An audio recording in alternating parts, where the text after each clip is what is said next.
Welcome to the channel and welcome to today's run through of all the latest Manchester United news and transfer updates, keeping you right up to date with everything. There has been an absolute explosion of news. We've got Bryan Mbeumo chooses Manchester United. Bruno Fernandes wants to stay and has rejected a move to the Saudi Pro League. We've got links with Mitrovic, Mateta, Gyökeres, Osman updates, Rasmus Højlund exit news, Sancho exit update. Absolutely loads to go through. It's going to be a packed video. My name's Jamie. Before we get into it, smash a like on the video, subscribe to the channel if you are new, and let's just jump straight into it. So last night there was an absolute explosion of news regarding none other than Bryan Mbeumo. So first of all, Sky Sports said that Manchester United aims to act quickly in the market to give Amorim more time with his players before the new season. Now, obviously, we've already announced Matheus Cunha. That's been officially announced by the club as well. And it looks like United are making a quick move for none other than Bryan Mbeumo. So firstly, I always like to shout out journalists when they kind of report the news and stuff. The Muppeteers the night before were saying that talks with Brentford for Bryan Mbeumo are progressing well. Manchester United's chances to sign the player are improving day by day. And then last night we had David Ornstein coming out confirming the kind of that Bryan Mbeumo has effectively chosen Manchester United. Like, who are we? This is insane for me. Announcing Matheus Cunha on the opening day of the transfer window, and then pretty much on day two, agreeing personal terms with Bryan Mbeumo. Like, who are we as a club? That's efficiency. That's, speed, competency as well, because these are two very, very good players, two of the best wingers that I think would be available from the Premier League as well, apart from Mo Salah. Absolutely insane. For me, these kind of deals. So David Ornstein said that Bryan Mbeumo decides he wants to join Man United, and Man United now expected to open talks with Brentford and bid to sign 25-year-old forward this summer. Likes of Arsenal, Newcastle, Tottenham all interested, but Cameroon International favours Old Trafford if deal is agreed. So Mbeumo has rejected Champions League football to come to United when we've just had our worst season in my lifetime anyway, finishing 15th, and obviously no European football as well. So the pull for United is still there. And especially after following the Matheus Cunha deal as well. Like, this is, you talk about upgrading your attack, then, going out and getting two of the best kind of players in the Premier League outside of the kind of big clubs, the realistic ones as well, is insane. And I can't remember the last time we kind of bought two Premier League proven players in their peak, in their prime, still with a next level to kind of step up as well, that have just had outstanding seasons as well. Like, this is insane to me. And smash a like on the video if you kind of agree, or if you're excited to see Bryan Mbeumo potentially coming to United. Now I say potentially because we'll go through the rest of the updates on it as well. So Fabrizio Romano confirmed David Ornstein's story, saying that Bryan Mbeumo has decided to give priority to Manchester United move this summer, despite interest from three clubs in Premier League. And Mbeumo favours Man United move, as David Ornstein reports. Negotiations club to club due to follow soon with Brentford. Ben Jacobs said a formal bid is expected to be made soon from Manchester United, with Brentford seeking around £50 million for Bryan Mbeumo. Florian Plettenberg said that Manchester United want to start negotiations with Brentford shortly in order to finalise a deal for Bryan Mbeumo. The player's already given his approval. Verbal agreement is done. So we have agreed, by the sounds of things, personal terms and a verbal agreement with Mbeumo to come to United ahead of Tottenham, Arsenal and Newcastle, which kind of shows, which is a big positive for me, just like Matheus Cunha has decided to come ahead of other clubs as well because of Man United, and I like this already in these two players. Potentially, hopefully we can get this kind of done. It's just a case of now negotiating with Brentford and hopefully getting a deal agreed, which surely you would have thought they would have had like an idea of the cost and stuff as well. However, Nico was saying, who was good with the Cunha deal, he actually broke the deal, the contract deal with Matheus Cunha before anybody else as well. Again, has gone kind of big on the contract, saying Bryan Mbeumo is getting closer to join Manchester United from Brentford for €60 million or £50 million. Agreed personal terms for a contract until 2030 with the option of 2031. So it's the same contract that we've given out to Matheus Cunha to 2030 with the option of another year as well. The Telegraph, though, would kind of just to err on the side of caution, was saying that Brentford have had no contact with Manchester United over Bryan Mbeumo, and have as yet not even quoted a transfer value to potential suitors for him. There is therefore irritation at Brentford as to how the potential deal is now apparently being played out in public. One source said it would all look a bit silly for United if a fee was not agreed after the latest report. So the Telegraph kind of being a little bit bar humbug with the kind of news, but I'm just going to choose to ignore that story, even though it's from a credible source as well. Effectively, what they were saying is that, look, Brentford is saying, well, we don't know where these kind of values and stuff are coming from because we haven't actually negotiated with any team or told the teams what price we would take for Bryan Mbeumo. But clearly there would have been an indication. Surely you don't agree personal terms with a player if you don't know roughly what the kind of price is going to be, and then there'll be a little bit of obviously negotiation and stuff as well. So, but I'm massively excited about this. Like, to go out and get, one of the best wingers in the Premier League outside of Mo Salah, because he was the highest goal-scoring winger or wide player or inside forward, however you kind of describe Mbeumo, outside behind Mo Salah as well, is absolute insane to me as well. Like, I'm probably more excited for Mbeumo than I am for Cunha, and I'm excited for Cunha as well. And that's just insane to me, the fact United have moved this quickly, this efficiently, the players Premier League proven at the right age, to strengthen the position of the pitch that we actually need strengthening, like the levels of competency I'm not used to from United. So what are we getting with Bryan Mbeumo? So 42 appearances, 20 goals, 9 assists, which is not anything to be kind of sniffed at regarding that, playing for Brentford. His injury record as well, I was checking that out, pretty elite as well. He's missed 19 games in the 23-24 season, but has had nothing since then, and literally effectively played I think he's almost played every minute of every game for Brentford as well since. So his injury record is elite. He's the second player in the Premier League that's covered the most ground as well, and then interestingly, the third fastest as well. Like, this is an insane player. Obviously we don't know, the only kind of, I don't want to say negative, the concern with this one is just we don't know how he's going to perform at United. That's the only concern, and that's the same with Cunha as well. Like, the only concern is until they put the United shirt on, what are we kind of getting as well? But outside of signing the player, you can't predict that. That's the one kind of variable that you can't kind of, try to predict in advance how they're actually going to perform at Old Trafford. But everything else ticks all the boxes. Pace, power, intensity, Premier League proven, goals, assists, is an absolute grafter as well. Good injury record. Like, literally, I can't see a negative in signing Mbeumo. I genuinely can't. So that is insane to me that United have moved this quick, this efficiently, this ruthlessly almost, by going out and getting Matheus Cunha and Mbeumo, two very good players, two players wanted by other Premier League clubs as well, effectively in the first 2 or 3 days of the transfer window to get those deals. Obviously, Cunha's announced. There's still going to be a bit of negotiation, and this isn't going to be one that they're going to get done, by tonight or tomorrow. That we still need to kind of be patient with it as well. But the fact we've agreed personal terms, is massively exciting for me. But this is one where I'm kind of like, I want to see him in the shirt, and I want to see that kind of official announcement as well, because I'm dead giddy about it, as you can probably tell. But smash a like on the video if you think Mbeumo's going to be a good signing for United, if we can get it over the line. But also share your comments. Want to hear what you think about it as well. So get involved in the comments. Let me know what you think down below.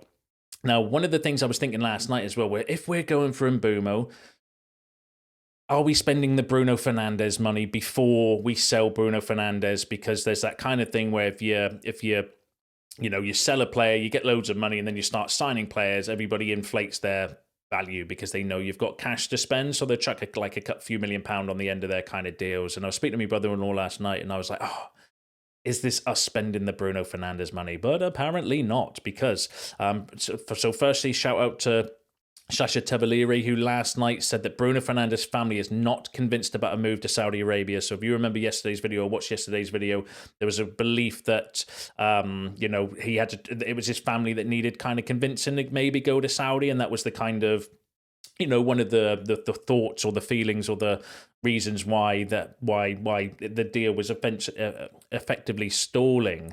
So shout out to Sasha for breaking that last night. Fabrizio Romano, though, this morning has kind of confirmed that he has rejected. So Bruno Fernandes has rejected Al-Hilal proposal, despite crazy contract proposal from the Saudi Pro League club. Bruno Fernandes wants to continue playing football in Europe. Man United captain wants to play at top level in Europe. Decision made. Now, that's exciting news because, obviously, well, for those that would want to keep Bruno anyway, I know some of you would want to sell Bruno. I'm actually a little bit on the fence regarding Bruno, because I've already bought players to replace him in my head. I've always like, right, okay, we've got £100 million, we can get X, Y, and Z player as well, because you do as a fan, you get giddy and you're like, okay, well, we can do this and we can do that as well. But then also on the flip side, I would have been sad to see Bruno go, because he is our best player and, the one player that actually seems to care about the club, our captain, and all of those sort of things as well. So I'm kind of on the fence. I can see the value in selling Bruno Fernandes. I can see the kind of value of keeping him as well. But interestingly, does anyone else think, if you read the words on there as well, he said he wants to continue playing European football, not at Manchester United. That worries me. That worries me a little bit, because, Bayern Munich, for example, have had a big bid rejected effectively for Florian Wirtz, so they might have money available to spend. They were interested in Bruno. That's a attacking midfielder, similar kind of players as well. So the fact that it doesn't say he wants to stay at Man United is still a little bit concerning. I've got to be honest, if you're of that kind of ilk, because, our teams in Europe are going to pay what the Saudi Pro League we're going to pay. We don't know. But effectively, the news is Bruno's staying. And unless we do get some bids from other teams in Europe, then he's going to stay at Man United as well. So I'd love your thoughts and opinions on this as well. Like me, I'm a little bit kind of, I was already spending his money in my head. So I'm a little bit kind of, okay, well, we'll take it. But he's a good player. It's not like it's, Luke Shaw is somebody that probably most fans would want to sell, and then he's decided to stay, or, Jadon Sancho coming back. Like, he's our best player. He's our captain. He's our leader. It's not a bad thing for Bruno Fernandes to be staying at United, in my opinion. It's just I had already spent that money in my head. But as we've seen by the previous report, we're getting Mbeumo, or going for Mbeumo anyway without kind of sales, because we have that budget. If you remember back to yesterday's video, Mike McGrath, was it in the Telegraph? From the Mail, or Mike Keegan, sorry, from the Mail. Very good when it comes to United transfer finances. We're saying that we've got £125 million as our kind of budget, and Mbeumo and Cunha fit within that. It's just from here on, we're going to be looking at selling to buy in other positions, but we do have other players that we need to sell. Rashford, Antony, Sancho. There's updates I'm going to run through on Højlund, potentially Mainoo, Garnacho. There's updates on Mainoo I'm going to run through today as well. So there's other players you could potentially sell to get the money in to strengthen the other areas as well. But yeah, give us your thoughts on everything. I'd really be interested to hear what you kind of think. So by the sounds of things, Mbeumo verbally agreed. That's massive news, in my opinion. The fact he's chosen us ahead of other teams that are in the Champions League, and then potentially Bruno staying. Although it does say staying in Europe, it doesn't say staying at Man United. So we need to wait for a bit more clarification on that as well.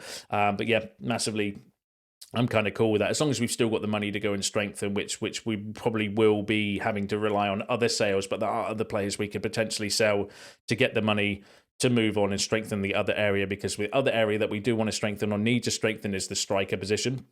So adding goals to this team is the main priority after a campaign in which they've scored just 44 times. That is absolute dog shit, isn't it? 44 times this season. Laurie Whitwell saying that, United want to add goals to the team, and we have already in Matheus Cunha. And if we get Mbeumo over the line as well, he's going to add goals and assists to this team as well. So, but yeah, we do need a striker. We 100% need a striker. Laurie was also saying, though, interestingly, that Amorim admires Gyökeres and Semenyo has caught United's eye. With Delap's move off, there could be a reevaluation of Victor Osimhen's expected wages. Holy shit. Laurie Whitwell is one of the best journalists around for Man United news, in my opinion, saying that Amorim admires Gyökeres. I don't think that's surprising. Semenyo, he said, is one that's caught United eye in the past. I don't think we would get Semenyo unless you're planning to play him at wing-back now that we've effectively done a deal, or planning to do a deal for Mbeumo and got Cunha over the line, when you've got, Mount, Ahmad, potentially Bruno staying, can play in that kind of attacking 10 positions as well. So I do think that's kind of pretty much covered now if we get those deals over the line. So I can't see Semenyo initially going to play Semenyo as one of the wing-back positions, but then where does Ahmed play? Too many question marks around Semenyo, in my opinion. But interestingly, because we've not got Delap, because Delap's gone to Chelsea, there could be a reevaluation of Victor Osimhen's expected wages. So does that mean that we potentially had, I don't know, like 100 grand a week for Liam Delap penciled in the budget or in the kind of wage budget, and then we were maybe looking at another striker as well, which maybe mean we couldn't afford or didn't want to pay Victor Osimhen's wages, and now that we've got that extra money, do we then go for Victor Osimhen? I don't know. That's insane. The Gyökeres one is interesting for me as well because it has gone really quiet around Osimhen. There is talk though that Juventus have made contact. Atletico Madrid might be in for him as well, which would be, that would be interesting to kind of keep an eye on as well. But the Gyökeres news has gone very quiet, apart from Record, because they're saying that Victor Gyökeres has decided to sign with a club in England. I think us, Arsenal, and Chelsea are the three clubs. I've heard links with Victor Gyökeres. The rumours are that Arsenal are pushing hard for Benjamin Sesko, and that Chelsea are actually going for Ekitike after they signed Liam Delap, who wanted to go to a club where he was going to get first team minutes, but whatever. That is what it is. That's their problem to kind of deal with. That's Liam Delap's problem to kind of deal with as well, which is insane to me. But Chelsea's transfers are insane to me anyway as well. So who else could it be? Premier League? I don't know. Let's wait and see what happens. Now, let's go through some other striker talk, though. He's not the only striker we've been linked with, Osimhen and Gyökeres, strikers that we've been linked with for a while now. So Graham Bailey was saying that Manchester United have been offered an opportunity to sign Gonzalo Ramos. PSG have told Ramos representatives that the striker can leave the club this summer, and they have been talking to clubs around Europe and the Saudi Pro League as well. So give us your thoughts on Ramos.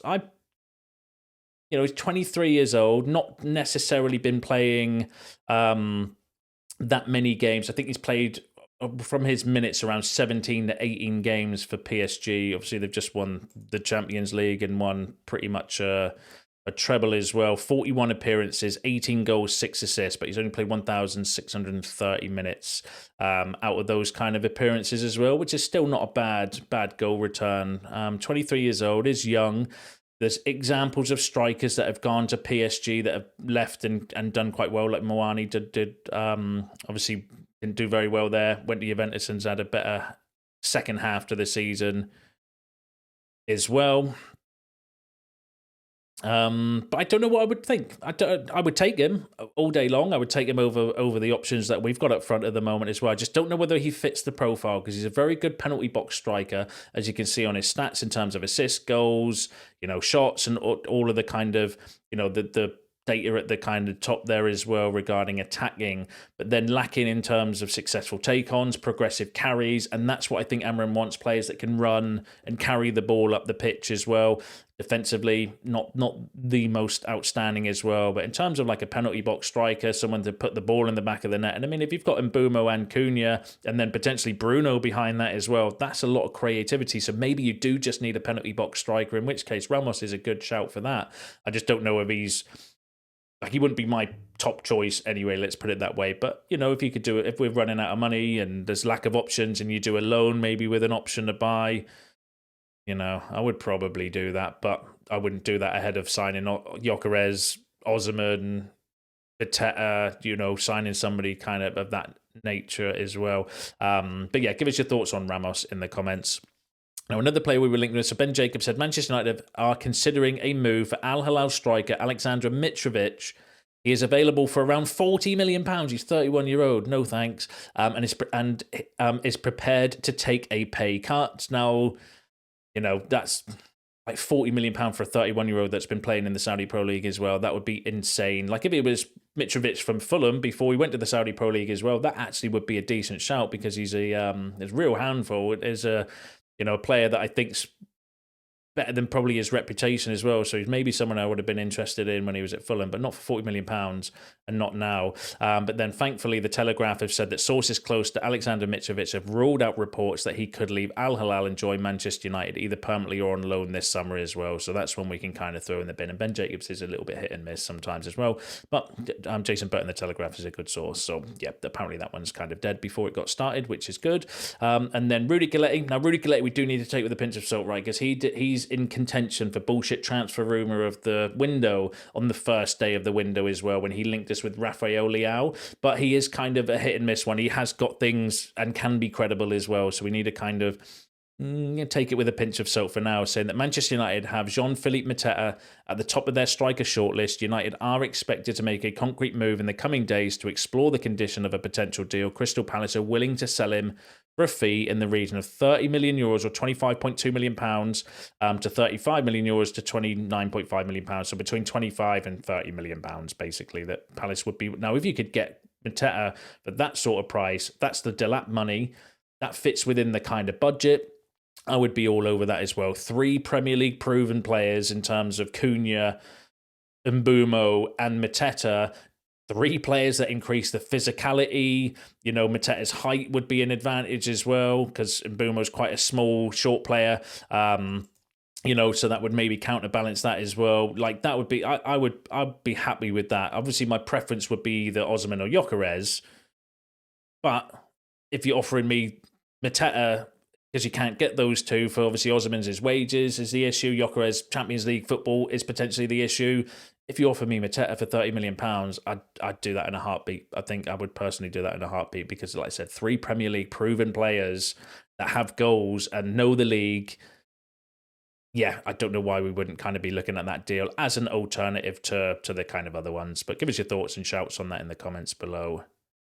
Now let's run through some exit news. Inter have made contact with Rasmus Højlund's camp in recent days as talks started for Danish striker. Højlund is one of the main options on Inter's shortlist. So Fabrizio Romano confirming the links with Inter Milan that we've been bringing over the last few weeks from like Italian places like the Gazzetta and Inter Live and all these kind of places as well, which I don't know necessarily personally the credibility on, but that's interesting from Fabrizio Romano saying that the interest is the genuine and they've started talks with Rasmus Højlund in recent days as well.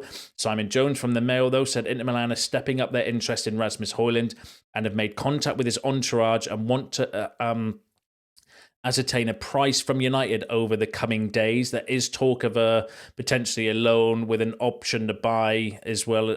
United District, though, was saying that Rasmus Højlund intends to stay at Manchester United this summer, despite engaging in transfer talks with Inter Milan. And United District are an aggregator account, can be quite reliable, though, when they post kind of stories themselves, because normally they're just reposting other people's stories. But when they do, they are actually fairly decent when it comes to that. But Sully Talks, however, though, who is a credible source, said that Manchester United open to selling Rasmus Højlund if they receive a reasonable offer. So that's one that could kind of pick up as well. So kind of conflicting reports, but it's good to confirm that the interest from Inter is genuine.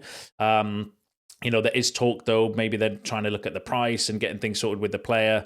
Maybe a loan with an obligation or an option to buy or an obligation to buy might be the route that we have to go down because of the book value for Rasmus Højlund. So we don't know how that's going to play out.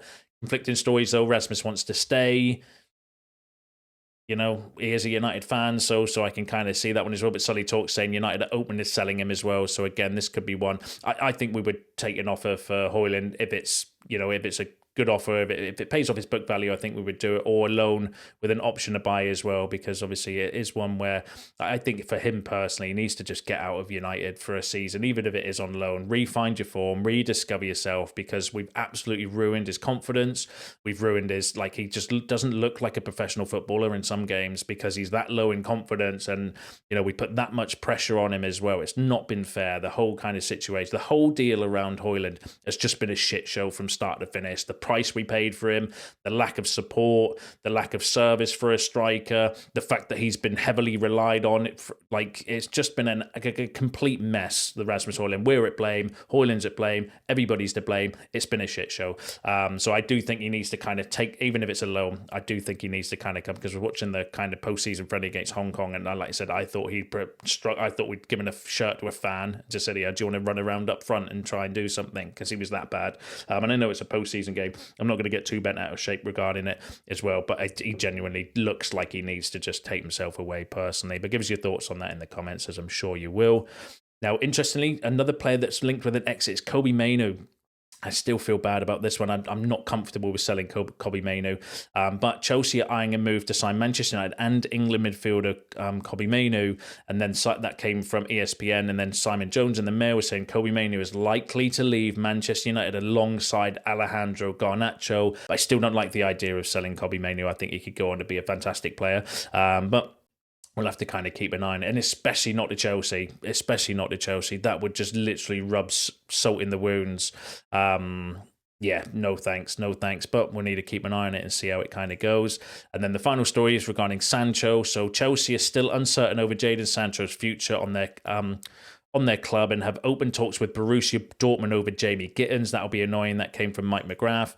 Fabrizio Romano was saying that Chelsea remain in contact with Jadon Sancho's camp over contract terms. Still no agreement on salary so far. If contract terms can't be agreed, Sancho will go back to Manchester United with £5 million in compensation. Apparently, we know that we've given him like a massive contract. Apparently he wants 200 grand a week from Chelsea. Chelsea don't pay those sort of wages. They do it in like incentivized bonuses and stuff.